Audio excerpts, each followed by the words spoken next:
Hi, I'm Rob Swayze with KORT Physical Therapy. We're in the Hamburg clinic. I'm the clinic director, and I'm going to do an assessment on Dr. Jonathan Fedek. He's a friend of mine. We used to swim together, and I'm going to do kind of an assessment that will be holistic from the foot all the way up, and you'll get to see how we assess and screen for runners' injuries.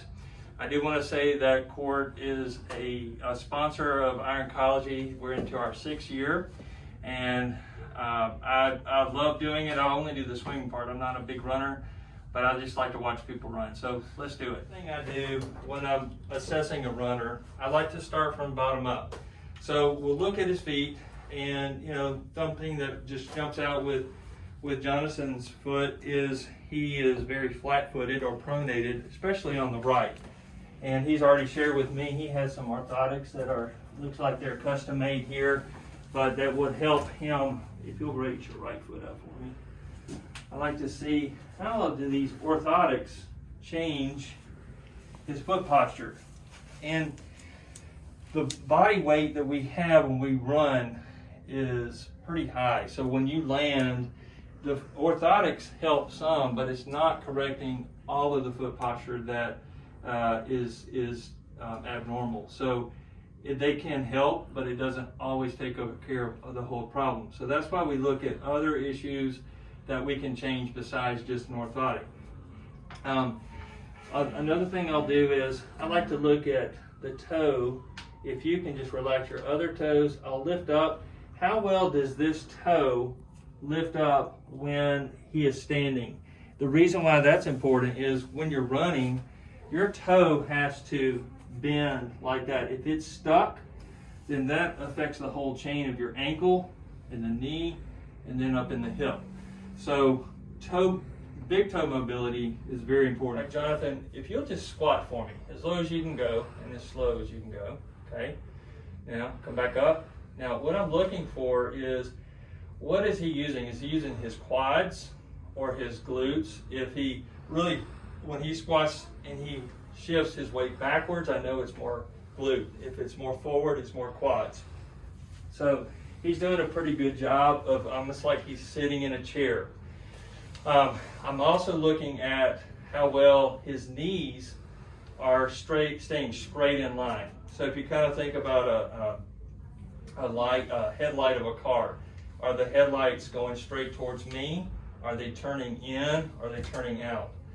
So a lot of times I see when runners squat, their knees turn in, and that is a big sign for me to look at the hip. Hold your arms up like this. Now raise one leg up, okay? Squat down and let your knee turn in, okay? Not that one, the one, there you go, like that, okay? If we see that, that is where we see a lot of problems where runners have knee pain because their hips aren't strong enough to control the knee. So I'm going to show how we test that as well. And just like we assessed his feet on up in standing, now we're going to do it laying down.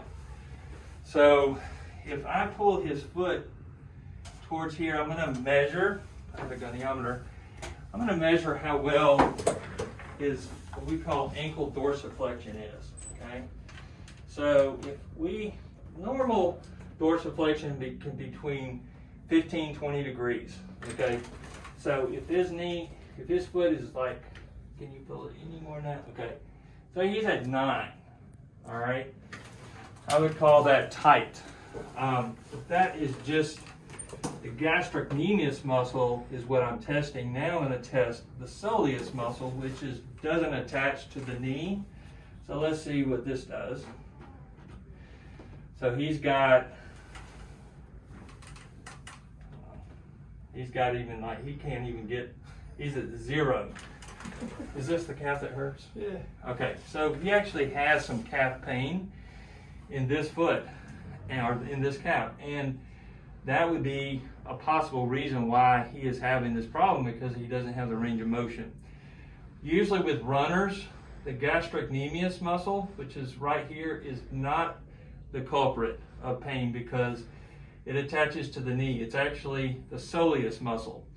And the reason why is runners don't really have pain with their gastrocnemius muscle because they're not straightening out their knee all the way when they run. There's always a little bit of bend. So the soleus muscle is usually can be the problem. Then I want to measure his toe extension here. So he's got plenty of toe extension. 60 degrees is what's normal. He's got 70. Hamstring length is huge because if you're tight in your hamstring and you run, you kick your leg out. If your hamstrings are tight, that's where the hamstring strains are going to come in. Hip flexor flexibility is huge for a runner. So what I do is I'll take this knee up and I'll look to see if the hip wants to pop up. And really, can you go ahead and pull your knee up a little bit more? This is where we gotta be careful because the hip. Oh, right. Now so he's had that's a couple. about as far as I go. Okay, that's okay. We'll stop there. Now you can see how this pops up a little bit. That is not bad. However, his knee is not up to his chest. So we're not truly able to test this, but this is what we would use to assess the flexibility of the hip flexors. So when you're running and if you don't have this motion here and you kind of stop, then your efficiency is going to be less. You're going to get hip pain, back pain, it goes up the chain. Hip abductor strength is very important. That's something that we check on a lot of back pain patients as well. So we're going to check and see how strong he is. Hold your leg up there, keep it up, and we'll let go. Now I'm going to push down, you push up. Okay? He is very strong, especially in the end range. A lot of times we'll just see patients, they just drop down. Let it go. Let it. There you go. So they can't even control it. He's got a good, strong hip abductor. Now, we want to isolate the glute. We'll bend this knee here. Raise your leg up towards the ceiling. Okay. Now hold it up there. I'm going to push down. Okay. You push up. Ready, go. Okay, thank you. That's what we were. Okay. Pretty strong. Hip strength is where you're going to get your power to push off. If you have weak glutes, then something is going to have to compensate to give the power when you're running. It could be your back muscles, it may be your calves, your quads. Something is going to come in, and that's where these injuries come when you have these deficiencies. So I am pointing out some of the major deficiencies that you may have when you're running. There's other ones that can be specific for runners, but these are the biggest ones that I have found in my running assessments.